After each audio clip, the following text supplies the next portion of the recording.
We have to solve this equation here, and we have to find the value of n, but we will satisfy this equation here. I put down here solution. I come down here with the question. We have 3 log 2 base n minus 2 log 4 base n equals log 1 over 27 base 3. Here, the first step we need to consider here is for us to apply power rule here. We are going to return these numbers at the back of the log to the argument.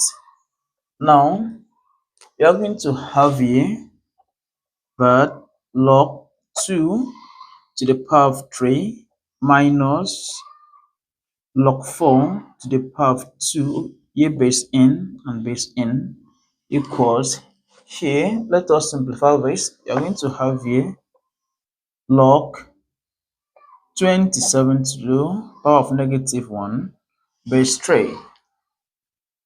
When we simplify this further, we are going to have here log 2 to the power of 3, that will give us 8 base n minus log 2 to the 4 to the power of 2, that will give us 16 base n equals log 27 can also be expressed as 3 to the power of 3 then times negative 1, that will give us negative 3 base 3.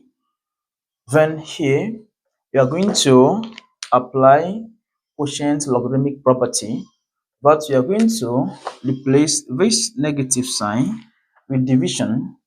Then the expression will be written in this form.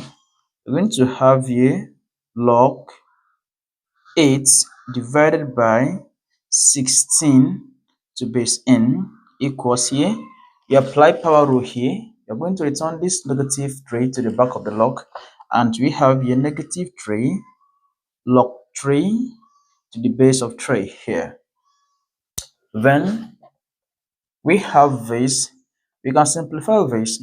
This will give us log 8 divided by 16, that will give us 1 over 2 base n equals here minus 3 log 3 to base 3. Log 3 to base 3 will give us 1, because recall that if you have log a base a, this is equivalent to 1, then this will give us negative 3 here. Now, we are going to apply this principle here. Recall that if you have log a base b to c equals c, that a equals b to the power of c, we are going to apply this principle right here, and we are going to have here that 1 over 2 equals n to the power of negative 3. Now, we can simplify this further, and we're going to have here 1 over 2 equals 1 over n to the power of 3. Now, by cross multiplication, you're going to have here that 2 equals n to the power of 3, and here taking the cube of both sides, we are going to have here that n equals cube root of 2, and this is the value of n, but we will certify this logarithmic equation right here on the board. Don't forget to subscribe to my YouTube channel for more math solutions. See you in the next video.